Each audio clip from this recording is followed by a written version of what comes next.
est un de hauts dignitaires politiques, malgré qu'il est parlementaire, malgré qu'il est également maire. Mais il y a une chose que je n'ai pas compris. Tu affirmes que pour ce qui est de la collecte des parrainages citoyens, tu as pu cocher cette case-là, tu as pu remplir cette étape-là. Mais pourtant, la Cour constitutionnelle affirme que tu n'as pas pu passer en fait cette épreuve-là. Tu n'as pas rempli les conditions. Donc voici quelqu'un qui vient mentir à la face de la population. Mais ce n'est pas normal. Et le comble dans tout ça, c'est que même Wilfried Zawi, c'est un pasteur. Lui, c'est pas un homme politique. Hein. Mais lui, il a pu récolter plus de parrainages citoyens que Assalé Tchemoke, que Vincent Toby Irié, et puis l'autre à Afin Guessan. Ça peut dire même que même les hommes de Dieu, là, on leur accorde plus de crédibilité que ces plaisantins-là qui font office de cadre de l'opposition. Mais c'est étonnant. Wilfried Zawi, qui est un pasteur, lui aussi également, c'est un vendeur d'illusions. Parce que des gens qu'ils invitent en fait de soi-disant fidèles dans les églises pour leur raconter tout et de rien. Moi, je suis chrétien catholique. Mais souvent, il y a des choses que moi, je n'accepte pas. Parce que j'estime que ça relève de l'aberration totale. Bon, bref. Je n'ai pas envie d'alimenter des débats concernant les confessions religieuses. Je vais laisser ça de côté. Pour me focaliser en fait sur ce qui relève de la politique, sur le domaine de la politique. Alors, Amadou Wilfried Zawi a récolté plus de 43 000 voix. Assalé Tchomoko, seulement 23 000 parrainages. Vincent Toby Irié, 21 000. Et puis Afin Guessan, seulement 16 000. Afin Guessan, toi, tu as fait partie du gouvernement de Président Laurent Gbagbo. Pendant au moins 10 ans, pour ne pas dire 11 ans, vous avez dirigé ce pays. Et tu n'as pas été capable de pouvoir te constituer une bonne... Mais la preuve n'est pas populaire. Même sans parrainage, tu n'as pas pu remplir cette case-là, tu n'as pas pu remplir ces conditions. Et c'est vous qui venez dire que non, vous sont favorables. L'ensemble des populations de ce pays-là sont en faveur de l'opposition, mais c'est des bêtises, c'est des fadaises. Arrêtez cela, chers frères. Et voici un autre qui s'érige en tant que président des Ivoirois, le fameux Djebi Dje Olivier. Lui, voici, bon, quand on regarde sa peau, c'est un basané. Voilà le métissé. Il est venu, il a critiqué le régime de Ouattara, il a parlé de tout et de rien. Mais ce qui me plaît dans tout ça, c'est que c'est bien d'avoir des projets. C'est bien. Mais quels sont les mécanismes en fait que tu mets en place en vue de pouvoir adapter ces projets-là par rapport aux réalités, par rapport au quotidien en fait des Ivoiriens? Ça n'a pas été capable de le faire. Donc c'est facile de critiquer, parler de tout et de rien. Et c'est la même chose aussi avec Assalé Tchemoko. Assalé Tchemoko, il estime que dans sa localité, le populaire, mais demandez-lui, pourquoi est-ce que pour ce qui est de la collecte en fait des parrainages citoyens là, il n'a pas été capable de pouvoir remplir en fait la case, ne serait-ce qu'au niveau de sa localité. S'il estime qu'il est aussi populaire, parce que c'est lui qui le dit. On l'a écouté aussi sur des plateaux de Live TV, en train de se prononcer, il estime qu'il est aimé, il est populaire en fait dans sa localité. Ok. Mais pourquoi est-ce que ta localité qui est peuplée de plus de 100 000 âmes, je précise, ta localité qui est peuplée de plus de 100 000 âmes, tu n'as même pas été capable de pouvoir récolter au moins 45 000 parrainages citoyens. Tu t'es limité seulement à 23 000. Donc voici les Ivoiriens ont compris quelque chose. Que quand on fait de la politique, il ne suffit pas simplement de critiquer. Il faut être en même de faire des propositions de solutions. Et lorsque tu fais des propositions de solutions, lorsque tu fais des propositions de programmes de société, il faudrait également, par parité, que tu nous proposes, que tu nous fais pas des différents mécanismes que tu vas mettre en place en vue de pouvoir adapter, en vue de pouvoir implémenter en fait tous ces projets-là, en vue de pouvoir les concrétiser sur le terrain. C'est de ça qu'il s'agit. Mais là encore, comme je l'ai dit, il faut toujours prendre des limites. Voilà pourquoi est-ce que l'Ivoirien d'aujourd'hui, qui a rené de nouveau en fait, il a compris que ces hommes-là, il ne faut pas les faire confiance. C'est vrai qu'avec Ouattara, tout n'est pas parfait. Mais nous sommes convaincus que, en l'état actuel des choses, au vu des enjeux qui s'imposent à nous, si le président Ado doit quitter ce pays-là, s'il doit quitter la tête de ce pays maintenant, je peux vous garantir que la Côte d'Ivoire fait face à beaucoup de difficultés.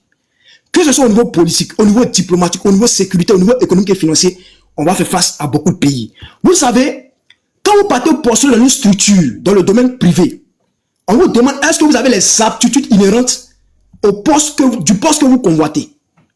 Parce qu'on met l'accent sur la compétence. Il ne faudrait pas qu'on recrute quelqu'un qui est incompétent. Quelqu'un qui ne sait même pas quelles sont les obligations en fait qui s'imposent à lui lorsqu'il occupe ce poste-là. Donc la façon dont on est rigoureux pour ce qui est des recrutements, pour ce qui est des embauches au niveau du domaine de ce professionnel, c'est comme ça aussi là. Lorsqu'on doit choisir nos dirigeants là, il faudrait qu'on soit rigoureux sur ce critère-là. Celui qu'on veut voter pour mettre à la tête de ce pays, est-ce qu'il sera compétent? Voici la question qui doit nous animer. Voici ce sur quoi doit porter notre préoccupation. C'est vrai, il veut diriger ce pays, il a des bonnes idées. Mais lui là, est-ce qu'il sera à la hauteur? Parce que tout le monde a des bonnes idées dans la tête. Si on doit ouvrir la tête de tout un chacun, vous allez comprendre qu'il y a des personnes qui savaient être bien plus ambitieuses que vous. Mais c'est le fait de pouvoir concrétiser ses rêves Le fait de pouvoir les implémenter, le fait de pouvoir les concrétiser, là, c'est là on voit le vrai maçon au pied du mur. Et ça, le président Alassane Ouattara nous l'a démontré. Voici un pays qui vient de sortir d'une crise depuis 2011.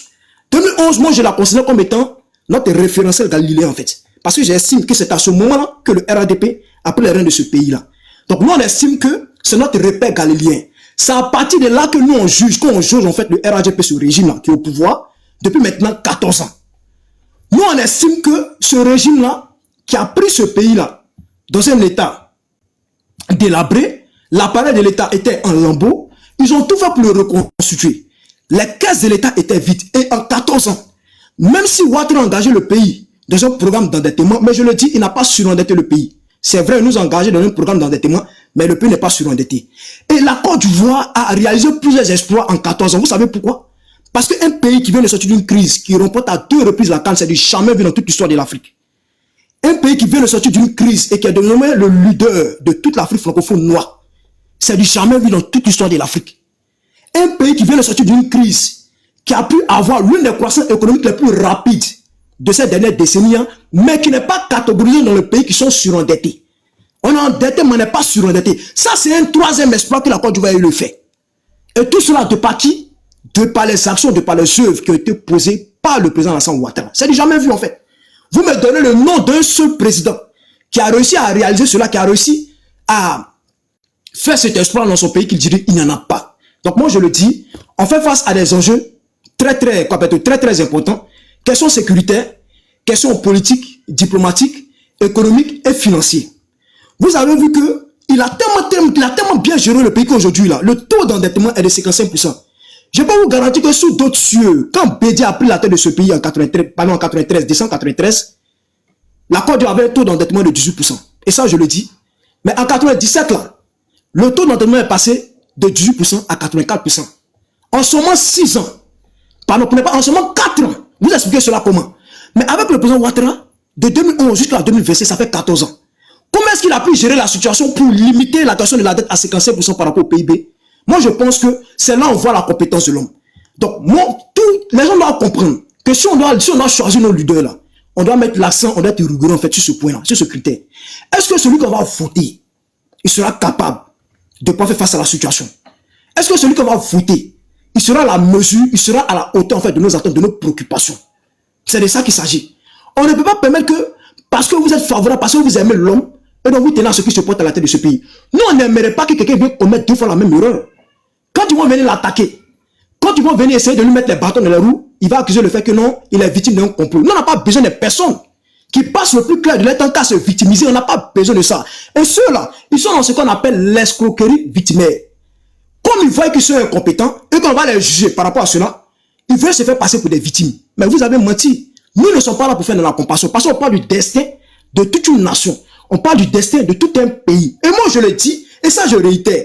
En 2004, lorsque le pays était partitionné en deux, par rapport à cette zone tampon, par rapport à cette zone de confiance, si les rebelles n'étant pas dotés d'un esprit républicain, ils avaient décidé de proclamer la République du Nord, là, qu'est-ce qui allait les empêcher? Ça veut dire que quoi? Que cette Côte d'Ivoire qu'on connaît aujourd'hui, là, je peux vous garantir, mais qu'on n'allait pas y vivre là-dedans. On allait parler de la République du Nord et de la Côte d'Ivoire basse. C'est clair. Donc ça, c'est un élément qui démontre que le type, il a lamentablement échoué.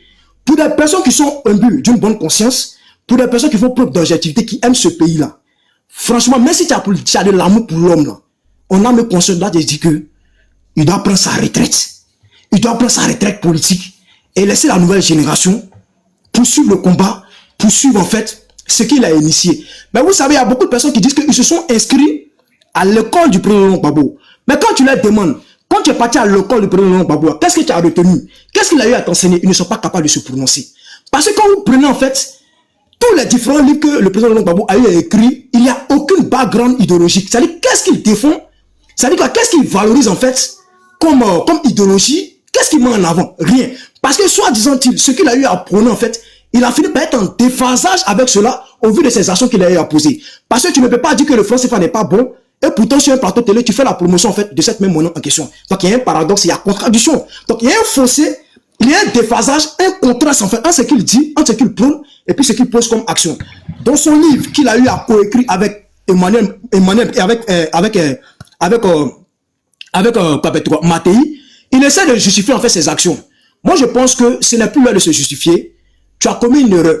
Et tu dois être à même de reconnaître cette erreur. Effectivement, je vous ai dit que voici ceci, mais au vu de mes actions, je n'ai pas été en phase avec cela, j'ai échoué. Mais Laurent Gbagbo, il ne va jamais accepter de le faire.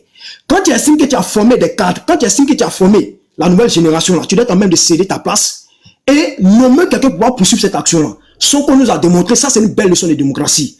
Il est sorti de prison, la constitution ne lui permettait pas de se représenter. Donc qu'est-ce qu'il fait? Il choisit un poulain dauphin. Il dit au peuple sénégalais, si vous avez voté Diomaye Faye, c'est comme si vous m'avez voté. Et c'est comme ça que le peuple sénégalais a voté en fait Sonko à travers Diomaye Faye. Quand tu sois allé voter Diomaye Faye, ce n'est pas la personne de Diomaye Faye qui voyait. Lui, c'était juste une figure. C'est-à-dire que c'était juste en fait, c'était juste une figure. Mais la personne qui partait voter en fait, c'est Sonko. Donc moi, je me dis, est-ce que le président Laurent Gbagbo ne peut pas s'inscrire dans cette démarche? Et je vous dis quelque chose. Quand il va partir, il va emporter avec lui l'âme, l'esprit en fait de ce parti politique qui est le PPAC.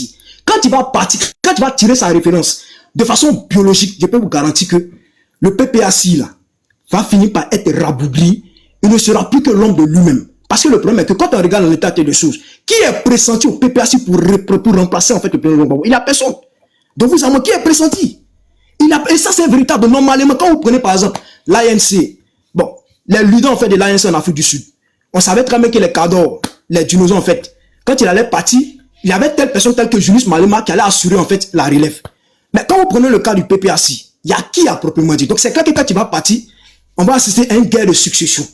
Et ça, quand un parti politique ne peut pas s'inscrire dans cette dynamique, dans cette démarche-là, à préparer la relève, ça pose un véritable problème. Comme quoi, c'est comme si le parti politique ne vit et ne dépend que d'un seul homme. Donc celui il s'en va là, il va emporter avec lui l'âme du parti politique. Comme de la même façon dont on a laissé le FPI de la main de Afin Guessan comme une lettre, comme une enveloppe sans la lettre. Donc c'est le cas de figure qui est là.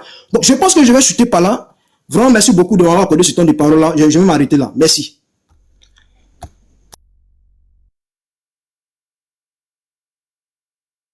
C'est un groupe de gangs. Donc